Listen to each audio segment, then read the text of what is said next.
Hello guys, कैसे हैं आप सब। उम्मीद करते हैं कि अच्छे होंगे। आज हम लोग समझने वाले हैं कि आकाश नीला क्यों दिखाई पड़ता है।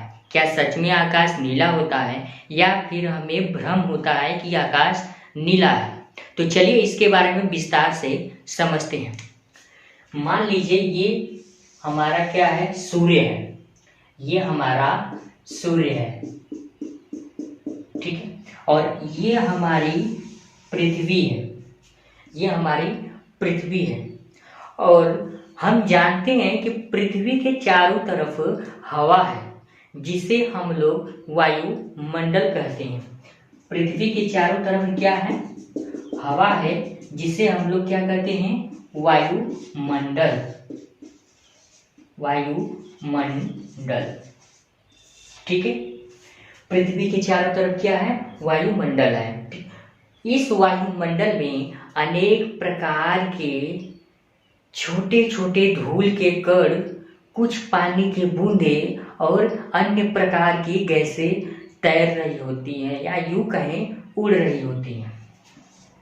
छोटे छोटे ये धूल के कण और पानी की बूंदे और गैसें आदि कहाँ उड़ रही हैं, वायुमंडल में तैर रही होती हैं।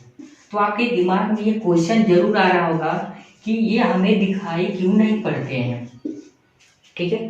तो जानकारी के लिए आपको बता दूं, अगर किसी का पुराना घर हो, जैसे मान लीजिए खपड़ा वाला, तो उस अंदर की तरफ अगर कहीं से हल्का फुल्का सुराख हो जहाँ से रोशनी आ रही हो, तो उसमें आप देखेंगे कि कुछ छोटे छोटे धूल के कण उसमें उड़ते हुए दिखाई देंगे। अगर जिसको देखना हो वो देख ले।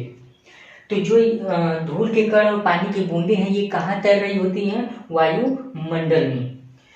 जो ये धूल के कण और पानी की बूंदें होती हैं, ये प्रिज्म का काम करती हैं। किसका काम करती हैं, प्रिज्म का काम करती हैं। प्रिज्म कैसा होता है, त्रिभुज टाइप का, जो कि प्रकाश को फैलाने का काम करता है। किसका काम करता है, प्रकाश को फैलाने का। कौन काम करता है, ये छोटी छोटी बूंदें और पानी की गैसें, ठीक है। अब देखिए, जो सूर्य होता है इसमें 7 कलर होते हैं। आप कहेंगे भैया कि इसमें बस एक ही कलर हमको दिखाई देता है, ये 7 कलर कैसे होता है। तो वही बात, जो ये प्रिज्म है, अगर प्रिज्म से इस प्रकाश को गुजारेंगे तो ये 7 रंगों में विभक्त होगा। कौन कौन से कलर होते हैं सूर्य में, चलिए देख लेते हैं भैया। कितने लाइन में, 1 2 3 4 5 6 7, 3 3 6 ही हो गया, 6 1 7, ठीक है। कौन कौन से कलर होते हैं, देखिए, VIB GYOR। V से होता है वायलेट यानी बैगनी, ये होता है बैगनी। E से इंडिगो यानी आसमानी, आसमानी। B से ब्लू यानी नीला। G से ग्रीन यानी हरा, और Y से येलो यानी पीला। O से ऑरेंज यानी केसरिया, केसरी कलर, और R से रेड यानी लाल। अब इन सातों रंगों में जो आसमानी रंग का जो तरंग दैर्घ्य होता है वो अधिक होता है। आसमानी रंग का जो तरंग दैर्घ्य होता है वो अधिक होता है, और लाल रंग का जो तरंग दैर्घ्य होता है वो सबसे कम होता है। यानी जो आसमानी रंग का तरंग दैर्घ्य होगा वो सबसे अधिक होता है, और जो लाल रंग का तरंग दैर्घ्य होगा वो सबसे कम होता है। तरंग दैर्घ्य का मतलब है कि आसमानी रंग सबसे गाढ़ा और लाल रंग सबसे कम होता है, कम गाढ़ा होता है। तो चलिए, जब सूर्य का प्रकाश पृथ्वी पर, यह हमारी क्या है, पृथ्वी, ठीक है। जब सूर्य का प्रकाश पृथ्वी पर पहुंचता है तो इन वायुमंडल से होकर के गुजरता है।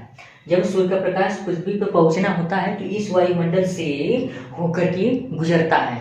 तो इस वायुमंडल में पहले से क्या मौजूद है, कुछ धूल के कण, पानी की बूंदें और अन्य प्रकार की गैसें मौजूद हैं, जो कि किसका काम करती हैं, प्रिज्म का कार्य करती हैं। तो जब सूर्य का प्रकाश इन पानी की बूंदों पर पड़ता है तो कई रंगों में विभक्त हो जाता है।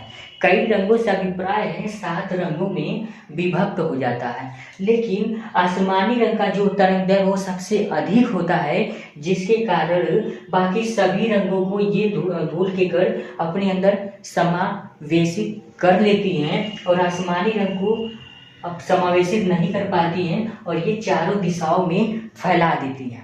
चारों दिशाओं में फैला देती हैं किस रंग को? आसमानी रंग को, जिसके कारण हमारा जो आकाश होता है वो हमें नीला दिखाई देने लगता है, जिसके कारण हमारा आकाश हमको नीला दिखाई प्रतीत होता है। इस घटना को हम लोग प्रकीर्णन कहते हैं।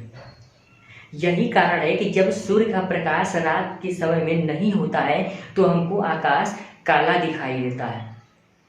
तो हम कह सकते हैं कि जो हमारा आकाश है वो काला है, ना कि नीला।